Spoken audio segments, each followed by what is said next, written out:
folks. Hey guys, how are you? I'm well, how are you? Good. Representing, I see. Nice. Indeed, you have to. Have you had it? Yeah. So do you feel the weight of this legacy, really taking on such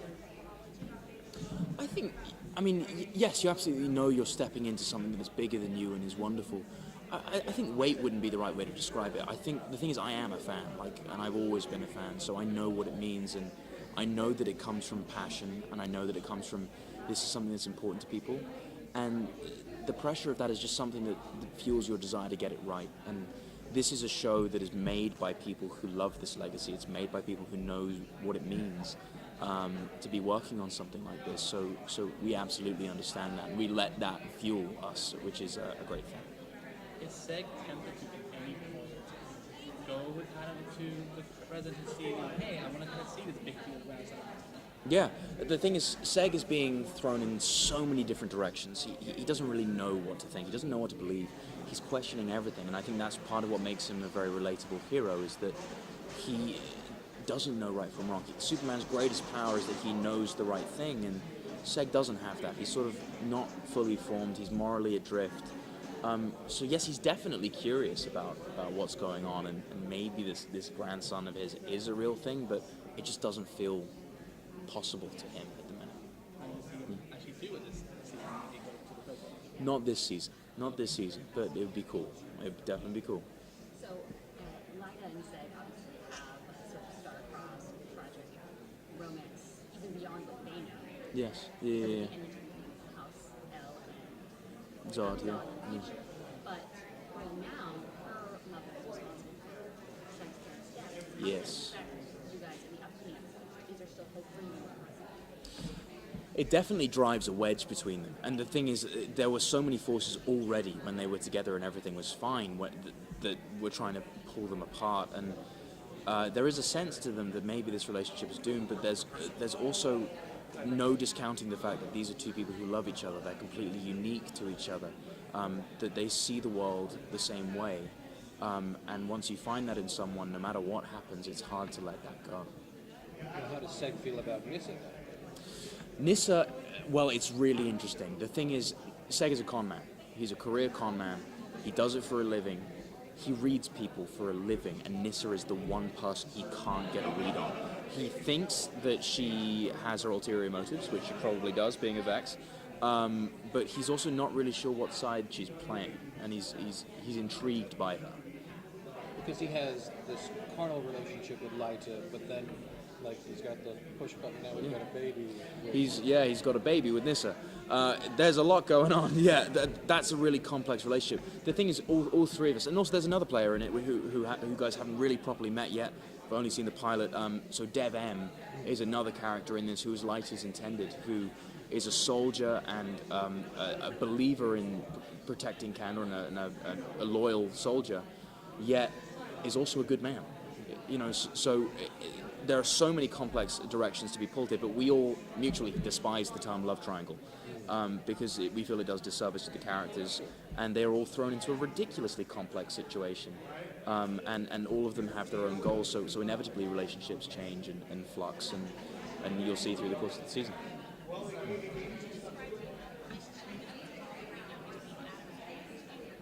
Yeah. So Adam is the character who blows up Seg's life, essentially. He comes to him, he sets him on the hero's journey. And also, Adam is the only character in the show who knows the future, who's been there, who's met Superman. This guy is Superman's friend. He knows how amazing he is, and he has to make that feel real to Seg. And also, Seg is the only one with knowledge of Krypton in their relationship. And there are wonderful moments where Adam's saying, look, I've dealt with supervillains. I know Brainiac. He's bad news. You can't be messing around with that. But also equally, there are times when I say, look, you're in my world now. It's dangerous here. If you don't do what I say, you're going to get yourself killed.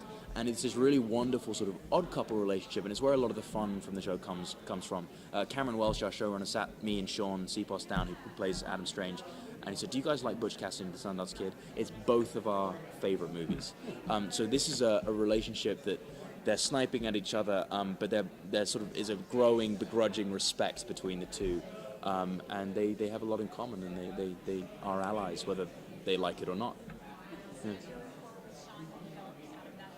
Oh, Shaun and I are great mates. Shaun is really, really good fun, and the truth is, everyone on the cast is wonderful. It's a really, really rare and wonderful thing. You know, sometimes when doing a project, you might have one or two people you think, oh, you know, I really like that person, we'll stay in touch. Genuinely, I love every member of this cast. We are all really good friends, and even after we made the pilot, Shaun wasn't involved at that point. When we made the pilot in Serbia, there was about a year in between that and the pickup, and we were still hanging out. We were going to the pub, we were having dinner with each other. We all genuinely love each other, so it's really good. Yeah. What was Seg's first encounter with Brainiac? Whenever? Well, it's again, Brainiac is an interesting figure in Seg's life because obviously Val-El was executed for saying that there is something coming. There is something out there. This threat is something that has deeply affected his life even from when he was a kid. So it is the existential threat that is always on the way. It's the ticking clock in the show. So Brainiac is a coming, and that's something that Seg is going to have to deal with. So what does Ian bring to the set? Ian McElhinney, so much. He's a wonderful man, a deeply experienced actor, and we've all learned so much from him. But one of the things he does as Val-El is that like he grounds us, and it also pays tribute in a way to when Superman in the original Donner films was looking for guidance. He would go to Jor-El. He would go to there's a great sort of element of legacy there. There's the great line that the son becomes the father becomes the son, and he imparts knowledge to Seg. And Ian very much also fills that role on set too. He's taught me so much. He's a wonderful man, wonderful actor. Were you a comic fan before getting the role? Absolutely, 100%. I've always read comics, and from when I could read, I've read comics. And they're wonderful. They're modern mythology. You know? So how does it feel being able to like set Kryptonian knowledge out? Because before with all the movies, at most with the Donner film, we just got like some guys in robes floating around. Yeah. And Here, then- welcome to the last 15 minutes of Krypton. Yeah. That's basically what we see most of the time when we get someone coming to Krypton. The beautiful thing is that this show, we are able to pay tribute to all of those things that have come before. The Donner films, Zack Snyder's Man of Steel, obviously David Goyer, who wrote that film, created our show. But we also get to pay tribute to like Jeff Johns and Gary Frank's Welcome Brainiac and Secret Origin and stuff like that, and various things like World of Krypton from John Burns. So we get to take all of that stuff and make what we feel is our ultimate version of Krypton.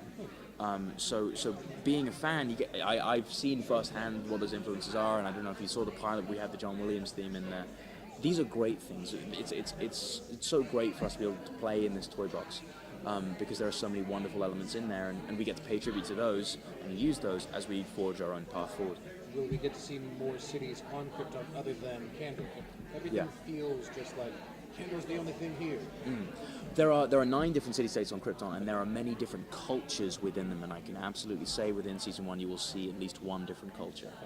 Because as a fan, you know that Kandor usually Ends up in the bottle. Yeah. Yeah. Will we see Seg go to different planets in the DC universe? I mean, maybe.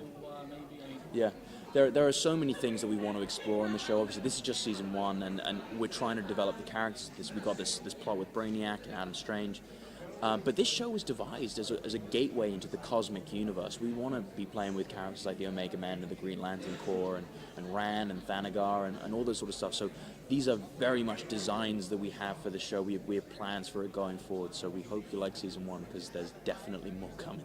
I'm just wondering, everything you said, each word, I'm like, oh my god, he's saying everything you said. Yep. You mentioned them as the fourth part. Yep, of the love square, Yes. if you will. So can you tease what that dynamic would be, Seg-El and Dagger? Like? Obviously very antagonistic. They both love Lyta. They genuinely love her. And she's a wonderful person in both of their lives and means so much to them. So there's inherent animosity. But we all feel that our characters grow and change so much throughout the season. And I definitely felt like I was playing a different character in episode 1 than the one who shows up in episode 10. And that relationship is also one that changes, and they don't become buddies or anything, but they have to work together.